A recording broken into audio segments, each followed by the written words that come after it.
24 Driving Business.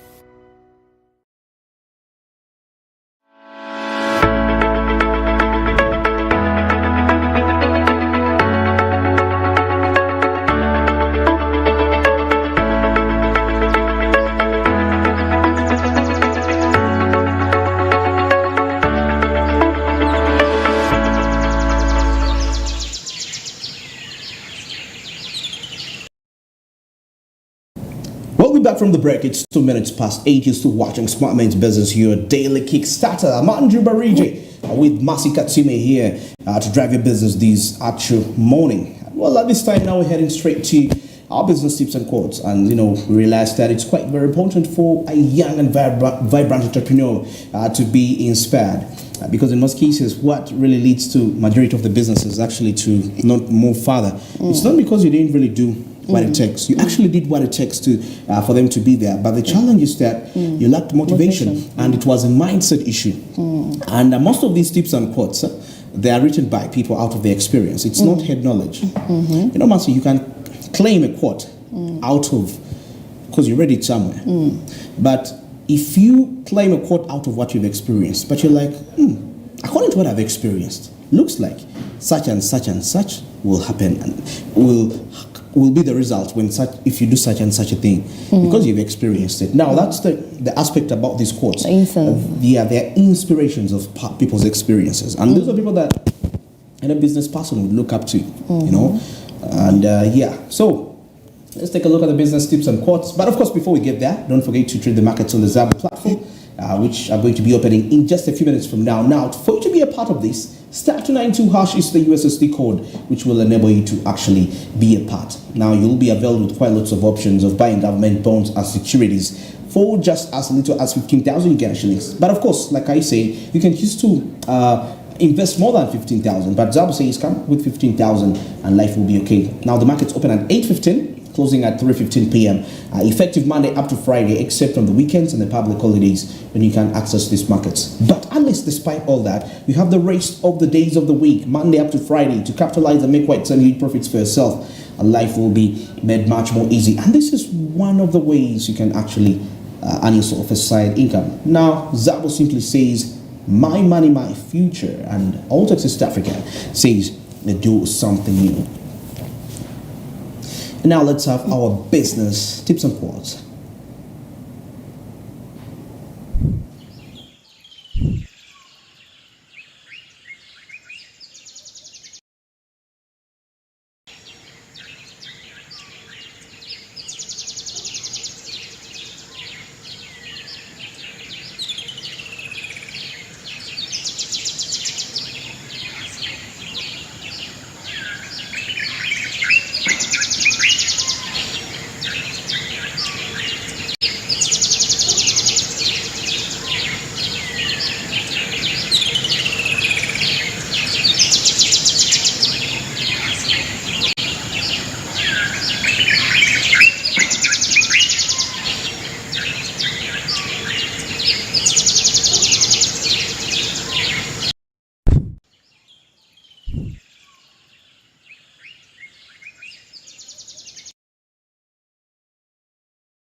Well, that's our business tips and quotes. And I found the last quote very interesting. It said, you have not failed, but you've just found 10,000 ways which don't work out. That was Thomas Edison. The person who invented the bulb, right? Yeah. He did quite a number of experiments and they failed. I think there were more than 100 experiments and it wasn't working out. But I love that mindset, that if I fail, it doesn't mean I'm a failure. Yeah, I've simply taken a path which doesn't work. So that means I'm not a failure, but I just need to discover the right path to do things. I think I was much intrigued with the first one. It was really quite interesting, and 20 years from now, you realize that the things you didn't do, you will be disappointed by the things you didn't do than the things you ever did. I think with humanity, we have a lot to do. We have a lot to accomplish before we depart from this world. You realize, you sit down and you're like, there are very many things I haven't achieved. I had this and this, and now look at me. I'm aging. I'm growing old. There is a lot that I didn't finish. You know, you focus more on the things that you're doing right now, and you forget that there are very many things. Of course, you cannot be able to finish them all. Of course. And what you have to do is make sure that in the space you're given, you try as much as you can to make sure that what you have on your bucket list, at least you cover 70-50% of it. Okay. And well, I feel like it's not about regretting, because life is about decisions that we make. We make decisions every day, and sometimes we don't know what's going to be the outcome of the decisions we make. So sometimes I don't think you should judge yourself for what you did. Maybe you can only judge yourself if you know you are supposed to do the right thing and you deliberately refuse. But if for example, in most cases, this applies mainly to marriage. If I say that I chose this person and probably things didn't work, okay, they worked out, but I'm in a marriage whereby I'm fighting so hard to make it work. I mean, things are not moving on well, but we are still together. It will be wrong for me to say, how I wish. Sometimes I feel we should also think, there is what we call the wisdom of maintaining something. There are people that are gifted at getting things. I mean, you can easily get it. A door can easily be open for you, but there is a wisdom to keep it, for you to sustain it for a longer time. And sometimes we reach that point because we lack wisdom to sustain something we got into. We think maybe it was a wrong choice for us. So we should be a little bit slow to judge at some point. To judge ourselves. To judge ourselves on some matters. If I made a choice that I should do this business, and I felt peace, the inner me was okay with it, then why should I regret it? Of course, it's not like you're regretting, but then there's still more that you didn't do. You get. So in the space that you had, there is a lot that was left out. Well, and it's quite disturbing for some people, seeing, every year you have a resolution, you have a bucket list on things you have to do. So at the end of the year, if you look through your list, your bucket list, and you see you've only ticked 2, then that means there's a problem. Okay, I see. Yes, I guess that is something for you out there to think about. What is that thing you regret for the decisions you made some time back? Well, I understand, and it's okay to be at that place. I perfectly understand. But also, if we try to get it from this other aspect of, maybe there is need for wisdom, and once, it's never too late. Once you get it, you'll find that things are going to be very smooth. Definitely. Well, it's 10 minutes past 8, and of course, still watching Smart Men's Business. I'm Andrew Barrejo with Master Katsumi here, driving your business. And now, we're heading into our next update, and something probably which you may not have paid attention to, but it's already happening around the world. And it's been around for quite a while, though it just needed actualization. And what made it an actuality was the COVID-19. Exactly, and realized that. So that is something very interesting. Now, that is none other than virtual tourism. Uganda, we've held a virtual tourism expo that was in 2021. Yeah, and all you needed for you to be a part of that was your gadget, your TV, and the data. There is no money. You're not going to spend money on transportation, buying foods, what to eat. Booking hotels. Well said, well mentioned. And that, though still, some of the people still feel like, despite the fact of it's okay, but they feel like it's physical tourism is much more better.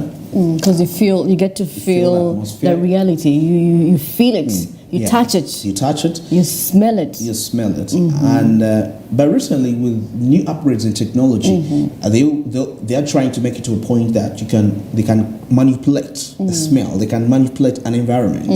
Nothing is impossible with technology. That's where we're heading. So you will feel like literally, and virtual reality is improving every other day.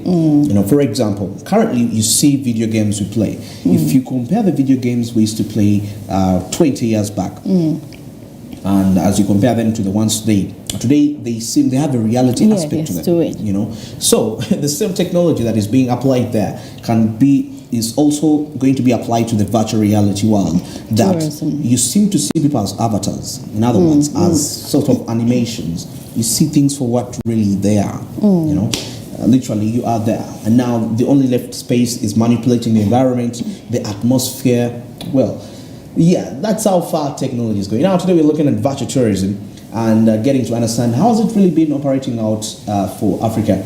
Imagine you touring a place and you're heading towards there, and you actually not there in the actual sense, but you are in your room, but you've traveled to America, to Samaria to take a look at something. I guess it's mind-blowing. It's actually... You can visit some cities, actually. Some people have introduced it in cities. You stay in your home. And now lately, it has gone beyond tourism, and it has gone to... I think this one it's been there for a while, whereby you can work out virtually. I mean, you're running, but you have this background moving on here, and it makes it, by the time you're out of that experience, it makes it look real. So now this is the tourism aspect here. The virtual tourism. Now, all you need is to, have your gadget ready, and a highly advanced gadget, and you need to have your network stable, and you'll be able to really explore this to the fullness and reality. Now, of course, we see that virtual tours, of course, creating conversions, that is for business owners, and virtual tours are innovative marketing strategy, because away from looking at the virtual tourism, it's also a potential marketing strategy in so many aspects. And now, of course, at this very moment, we are joined with Joram. Very good morning, Joram, and how are you doing today? Yes, good morning, and I'm doing well. It's Friday, and obviously on Saturdays, like Fridays, we are definitely putting people into the perspective of the social life, exactly the kind of lifestyle, understanding of business, and pretty much guess. At times when people try to get off their duties, different workspaces, trying to get into other leisure activities, one of which includes tourism, entertainment, and everything. And when you look at the virtual reality experiences, it's more like you're not there physically, and but with the rise of 3D technologies and all these kind of technologies, where you are definitely experiencing the right feel someone who is actually on the ground has. So it's more like realistic approach, very true. To the visual world. Okay. And I think it's something that gives you, that pleasure of being in the comfort of your living room. For example, if you're in Kampala and you're touring South Africa, or you're touring Namibia, and name the others, obviously you feel like you are on ground there, and I think that is the pleasure when it comes to the virtual reality experiences. But also you come to realize that at times it needs one to have some stable network, of course, and a strong gadget. A serious gadget, and these are extra expenses. So it's more like you're traveling, and you need some good upkeep with you. So the upkeep here is the good stable network, the internet connection has to be top tier, but also your desire to at least tour and experience such situations also drives the entire narrative of virtual reality tourism. Okay. Well, that's something so remarkable there. And now let's take a look at how this has transpired in Africa. Of course, we've had quite African countries that have been, of course, involved in virtual tourism, so many of them, as we can take a look there. Actually, that's popularity. I would request for the one that has countries that have been in Africa, the virtual tourism trends. virtual tourism trends. We shall, yes, exactly, virtual tourism in Africa. Now, of course, South Africa is one of those countries which we definitely can't leave out, as we can take a look at our list, as we see a virtual reality VR experience that is by South African Tourism. Of course, it was allowing users to explore attractions like Table Mountain, Kruger National Park, and Cape Winelands, as we can take a look there. I guess South Africa 360, in there. And now we have the Egyptian Tourism Authority, of course, which offers 360-degree virtual tours of iconic sites such as the pyramids of Giza. Melody Joram, you should visit those pyramids. In Egypt. Very. I think Virtually. most people, I want to believe most people travel to Egypt, I think, because of them. Yes, definitely. Yeah, of course, it's them actually. Personally, if I'm also going to travel to Egypt, I would go there because of that. Because we've had lots of mysteries around them, and we want to experience this. Then there is Magical Kenya. Now, Kenya Tourism Board's blog featuring, this is Kenya Tourism Board's blog featuring captivating stories and experiences allowing virtual travelers to explore destinations, wildlife, and local culture.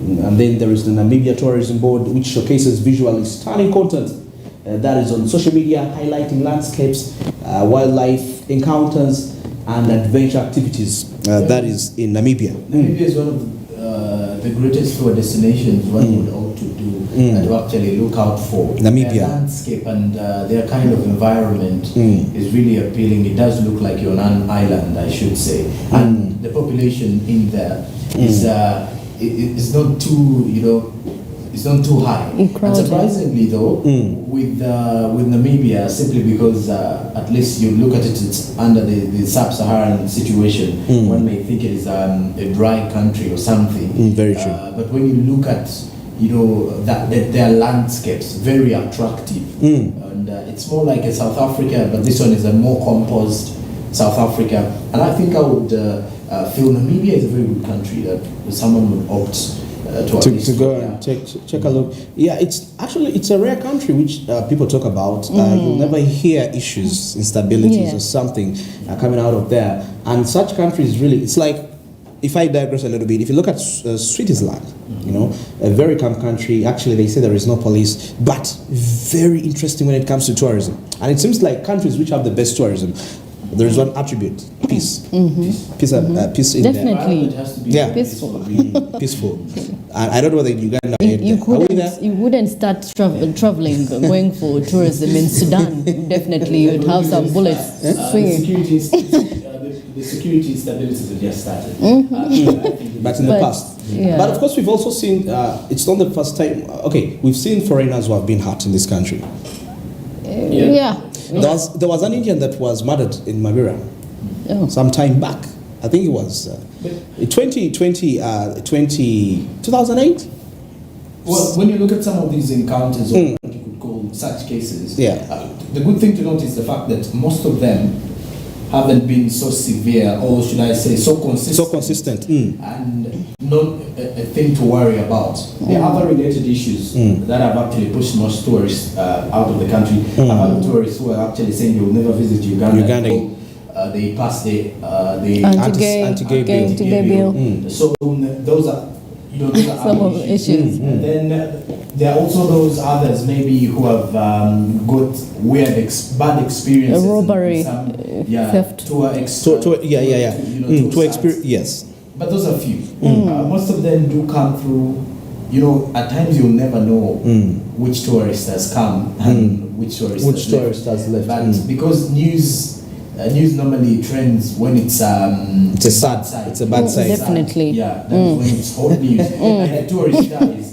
You will know definitely. You will know.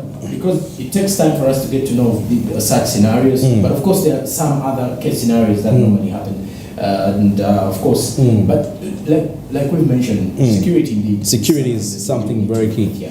Okay, now I think for countries with unstable areas, because I believe in countries like Iraq, there are things to really check out for, like the Tower of Babylon. People would really love to be there, but the fear is security. So virtual tourism could be an option for that. You take a look, because it's not manipulated actually, it's real. You really see the tower there. Now, of course, as we sum this up, virtual tour of that is Gorogonza National Park, of course, which showcases the park's conservation initiatives and the impact of ecotourism on local communities and biodiversity in Mozambique. Yes, Mozambique is also one of the countries which have some good tour areas. That's right there in South Africa. Now, as we sum this up, let's take a look at why is virtual tourism popular and how can it be as a good marketing strategy. Now, John, the statistics here say that customers aged 18 to 34 are 30% more likely to book a place if there is a virtual tour. 130. Because it comes with comfort and Exactly. Definitely, and not spending a lot. At times people are really scared of what is happening in there. Or the expenses. Yes. Expenses. Yes. Yeah, because now here, I only need my gadget. I only need data. But if I'm to travel, booking hotels, you have to, and you eat. You have to eat. You have to plan for eating. And I think it comes with a lot. Yeah. It comes with a lot. If someone has his personal computer at home, you have your stable network, internet, connectivities is out there. All you need to do is book. I think you pay some few dollars. And then you're good to Have go. the But experience again, of when your you look life. at this issue to do with virtual tourism, I have a friend of mine who's into domestic tourism, and he was actually taking me through the entire element of virtual tourism. Now, in a space of that, what you can easily see there is just like someone who is viewing it from a 3D, yes. experience. Now, you can easily see. I see. So it's that sort of situation that it's like you are on ground and there's a camera that is actually set up for you and you're experiencing it like you are touching the elephant, touching the elephant, or the giraffes. So this friend of mine was actually saying you can see such experiences. There's no way you're going to step close to a lion. That close. Unless you're with the game warden. By the way, yes. So yes. This friend was actually saying the problem is the kind of infrastructure we need as Uganda to make that a reality. To make that a reality, and are Ugandans willing to pay? Because you see, some of these issues come with the extra charges, and if you're to turn the money into $, it will look less. If you turn that money, all those charges into Ugandan shillings, it's going to scare people. It's going to scare off people. The same way, when the people turn this money into Ugandan shillings, it will still scare them off. So it is expensive, first of all, for the virtual reality infrastructure, the equipment, I don't know how it is called in the technology world, but the 3D glasses. 3D, literally. So when you look at that experience, it is worth it. But then in Uganda here, I think it is not so much of an issue because of the fact that it comes with various expenses that few Ugandans are willing, to pay for. Someone would rather physically. We as Ugandans feel it's better for us to travel. We believe by seeing something. But now someone from the States may actually feel the vibe of an environment minus being in the same spaces.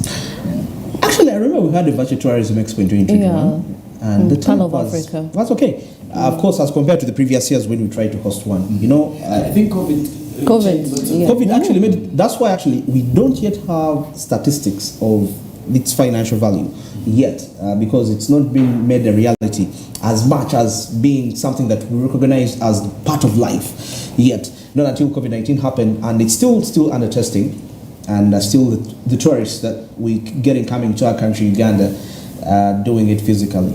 And well, maybe for Ugandans to do a virtual tour out there, it would be ideal. You tour around New York, you tour around California, you go to Hollywood. Through all that, it could be something very friendly for you. But I don't know, as you're watching right there, what's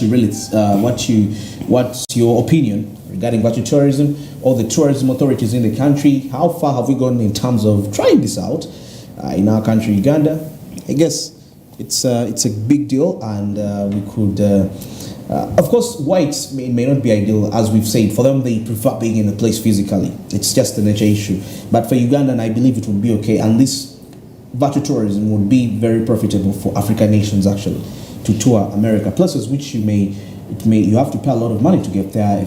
Now, the United States visa is quite some good amount of money, which you have to pay to get it there. Well, it's 27 minutes past 8, and of course, you're still watching Mmeans Business. I'm Andrew Bariji with Masi Katsime, and together with Joram Paul Sunko, driving your business this Friday morning. And of course, as we are warming up to get into the weekend with quite lots of interesting perspectives. Well, now let's get into a short commercial break, and when we return, sports and business and our movie preview, and this time around, The Avengers Endgame. Good morning.